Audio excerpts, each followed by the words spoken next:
War I, the world was looking for stability, and it was trying to find it in the designs of the past by looking to Europe. That was what was trending back then. America wanted to play ball with all the big guys, and that's why we have a lot of these styles here. Now I want you all to shift your gaze straight ahead, and we're going to look at the patios of the Trump International Hotel and Tower. And this is a great example of that second category, which is functional beauty. Now, what I mean when I'm talking about this is we're going to see buildings that have unique designs to them that aren't just beautiful, but they're actually trying to accomplish something with their aesthetics. Now in this case, as we pull out from the bridge, we're going to start noticing how these different patios are really just trying to create harmony with what's around them. So, with that kind of as a preface, let's take a look. The first balcony that you see right here is at the exact same height of the Wrigley building that we were just discussing. The second balcony is at the same height of the Mather Tower. That's the building that looks like a rocket ship across the river. The last building, the last patio, is actually at the exact same height of the black building directly behind this one. And this is what's called contextualism. It means that the building has site-specific designs incorporated to itself to help it blend in and harmonize with its surroundings. Now, think about it this way. This building was finished in 2009, so it's pretty new if you compare it to all the beautiful European classics that you have around it. And when architects use features like this in their design, what they're trying to do is make this thing blend in, because it's going to stand out no matter what, because it's newer. And this is a building that we're crazy about for two good reasons. First one is it's the second tallest one in Chicago. No need to break your necks just yet. I got a better point of view of this coming much later, all right? But from the base to the spire, the height is around 1,400 feet. I want you to remember that word if you can, spire, and come back to it. And this is also made by a local Chicago star architect. Good, all right, I see it landed over there. That's your first dad joke of the night, star architect. The guy's name is Adrian Smith. He's also what we call the world's tallest architect, because that's what he makes, the world's tallest building. We'll give you more examples. Take with me on the right-hand side. Let's look at one of the most iconically photographed buildings in Chicago. That is Marina City. Take a look. Those two twin towers that you see there that look like they were designed by the Jetsons animators were really created by Bertram Goldberg in the late 1960s.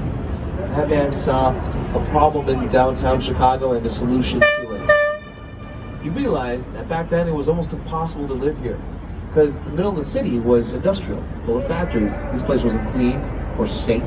It didn't have anything fun to do. It didn't have any supermarkets either. It was hard to live here.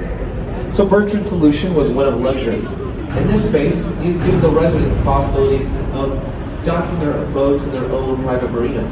There's a gourmet restaurant. There's valet parking in each tower, and there's commercial spaces on each one too.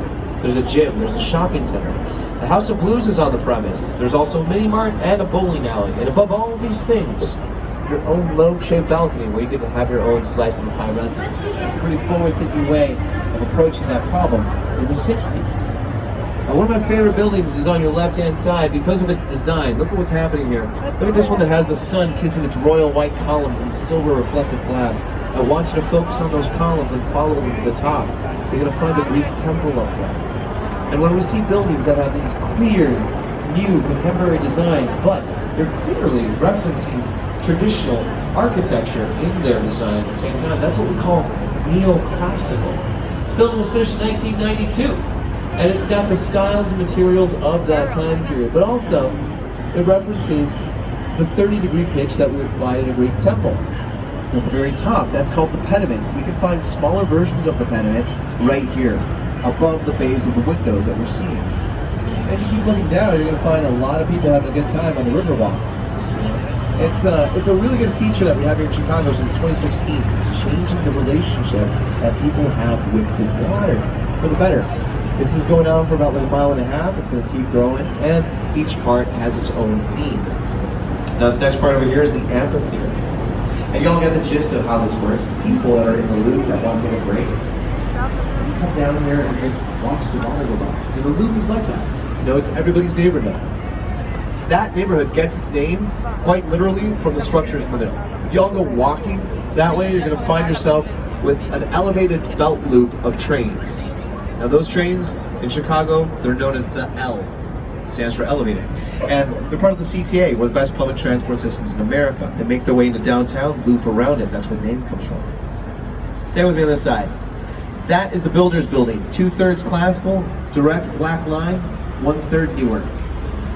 Fascinating enough, the first 2/3 were finished in 1927. That newer annex came 60 years later, 1987. Pre-Depression, almost the 90s. Notice how the newer side respects what was here first. The width of the columns are identical from one side to the other. The placements of the windows, identical. In the top left-hand corner, you've got traditional Corinthian columns, and on the right-hand side, an updated version of them. Now, this whole thing is talking about respecting architectural heritage.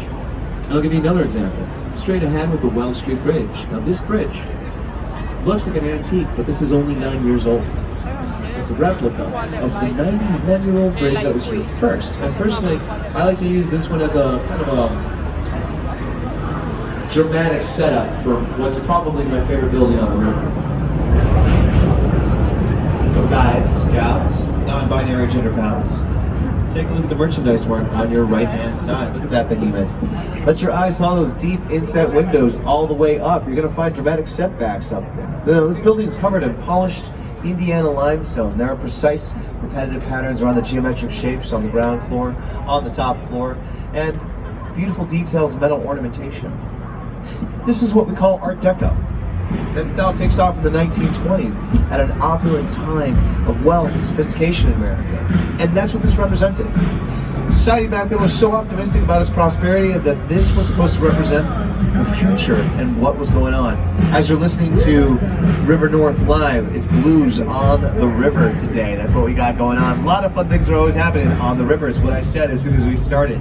I'm going to give you guys plenty of examples of Art Deco later. For now, let's enjoy Wolf Point. Dead ahead of you, so you see that gorgeous photo op of trains over traffic on the left-hand side on Lake Street. Welcome to Wolf Point. This is the 3 merging points of the 3 main rivers in Chicago. And in fact, if you'll notice, in this guardrail that you have on the right-hand side of the Riverwalk, there is a Y logo into the middle of the rails. Now that little Y shape is a symbol, a logo in Chicago. It's what's called a municipal device. You'll find that scattered as an Easter egg in all of our architecture. The Y represents this place. It's the natural merging point of the 3 rivers. Dead ahead of you, our first example of technological beauty with River Point. It is this building that my good friend Ryan described to me as the McDonald's apple pie box building. And he was right, yeah. Now look at this, why is it technologically beautiful? Well, believe it or not, the building sits on top of Amtrak railroads. You can't see them, they're behind that white wall where those holes are punched in. But here's the solution to that problem.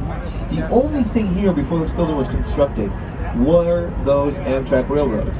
And the architects decided to encase them with the tunnel that you see here. Now, you see this parabolic arch? That is a symbol of how they had to pour the caissons. Those are the steel and cement roots that buildings have. This space they had to be poured in at angles so they wouldn't interfere with the railroad system below.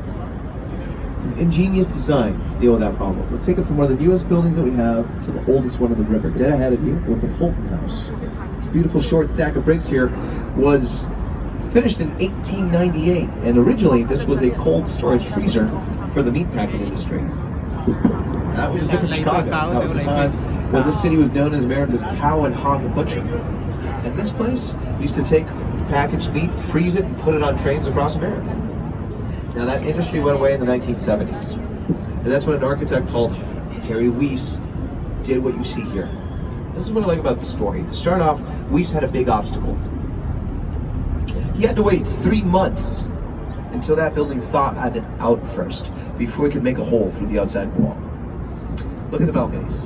They're going to tell you how thick that outer wall is. And what you're going to see is that it's about 4 feet thick.